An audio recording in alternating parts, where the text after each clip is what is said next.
leadership is the administration of power in the organization. That's it. And the question is, how do you distribute power up and down the organization? Well, if you look at the history of leadership, the recent history since, say, the second industrial organizational revolution, it's always been the CEO runs everything. And this is the great CEO theory. And whatever you're going to do, it's the leader is going to make all the decisions. Everybody else is going to follow the leader. And if you don't, you're going to be punished and you're going to move out. And so this is one of the reasons why leadership in the business schools was non-existent in the 50s. It was taught by old or retired business people, and that's all you had. You didn't have any leadership theory at all. But what you find is that the way that the great CEO theory works is you have to have principles of management. And this is Henry Fiold, and published in about 1916, but it wasn't translated until about 1950. And so it was adopted by CEOs because this is a great control mechanism for the organization, because these are the 14 commandments for this organization. And basically what it is in all of these categories, you do what the supervisor tells you, all the way down the organization. So this is a control by the CEO, and it works very well. As long as you have all the authority and you're disciplining the whole organization, all of the managers, to do exactly what you want. So you make a decision, and the way it goes. It's part of this was reinforced by the CEOs. The CEO of General Motors, of Standard Oil, of AT&T, those people had this theory, and that's the way they worked. And the reason they did that was that you've only got so much time as a CEO, and the only way you can maintain your position is by showing a profit and making some ROI, return on investment, for the investors. That's what you're supposed to do, and that's how you keep it. And the longer you can do that, the longer your tenure. But it's not going to be that long anyway. And so this is the kind of thing that we're talking about. And those 14 principles of management are all dead wrong. Empirically, they make no sense at all. They're not motivating, they're demotivating. What they are is controlling, command and control. That's what you do. And so if you want to look at that in terms of productivity, that's the way they think it's going to be. And all of our research since the 50s has been giving people some power so they can do some things, make some decisions for themselves and for their people. In terms of teams, the leader makes decisions with the team, and that increases the profit of the organization. You can control everything that happens in the house or in your office, there's all kinds of new things that people are getting really nice experiences with that they never got before, and it's all because of this artificial intelligence. It's a bunch of tools that allow us to do all kinds of wonderful things, and we pay a lot of money for that. And so what's coming is all the work that we've done on leadership in organizations, what the people really want and what they're going to try to do, is becoming relevant. And CEOs are saying, I've got to manage these people. I've got to give them power. and that's hard to do.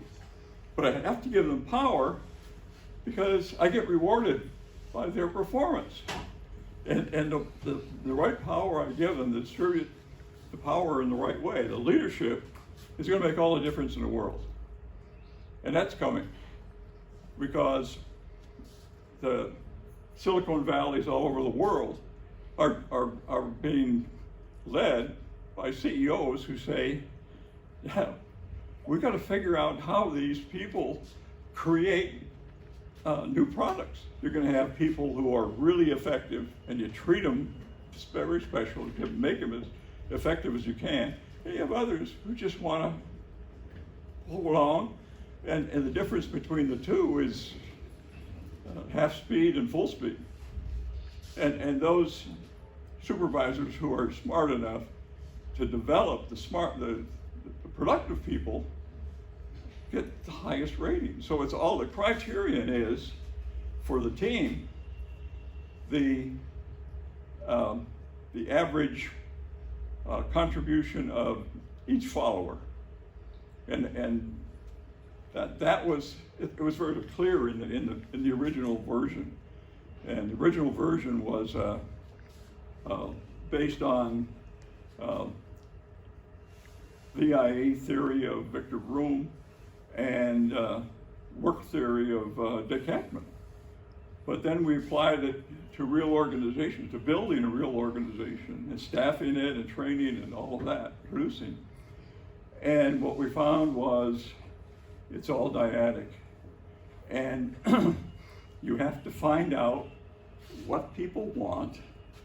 And so we ended up training them, the leaders of one group, and another one was delayed training. So that was a control group, looking at hard productivity as measured by the computer. These were computer operators. And what we did is we trained the leaders of half of these, one group, and not in the other, or the other was different.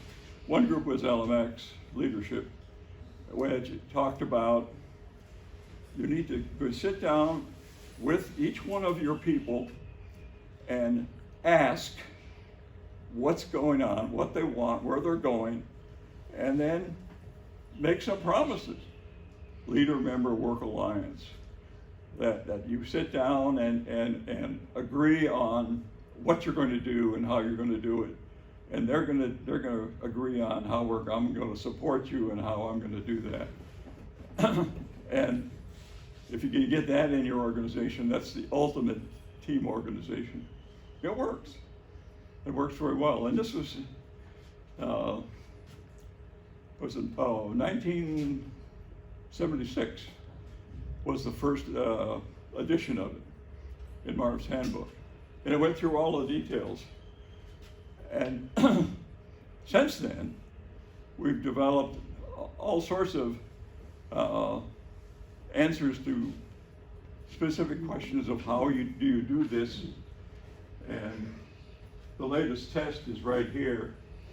This is Gottfredson and Graen, and they're looking for the best mediator of the relationship between trying to improve the organization by consideration and structure and performance in terms of task and OCD. And then these others are alternative ways of going. It turns out that the best moderator of it is LMX. And why is it the best moderator? Because it taps into, do you believe me as a leader? Am I credible? Do I know what I'm doing? Am I safe? And if you're saying yes, then everything works. If you say no, nothing works. And that's the whole key of the lower level, professional level. It's actually the key of the CEO. But he doesn't do that. He holds all of authority usually to themselves, and his people are really powerless. But now they're empowering the lower level professionals, and that's going to make him look good. And it's all about reward. 2017, for Oxford, and we're writing a book for managers, operating managers. This is a leadership for practitioners. I mean, it's all based on solid research, as opposed to all of those other leadership books that are based on the same thing that fails principles of management. Joe? Yeah. And so, I'm gonna let out to find, can you please wrap up with a sentence? Is that 20 minutes? Yeah. Oh. Over. Okay. Well, I guess we're going to have to talk about it later. This sort of structure, organization, is so pathetic. I can't believe it. So, thank you very much. Thank you.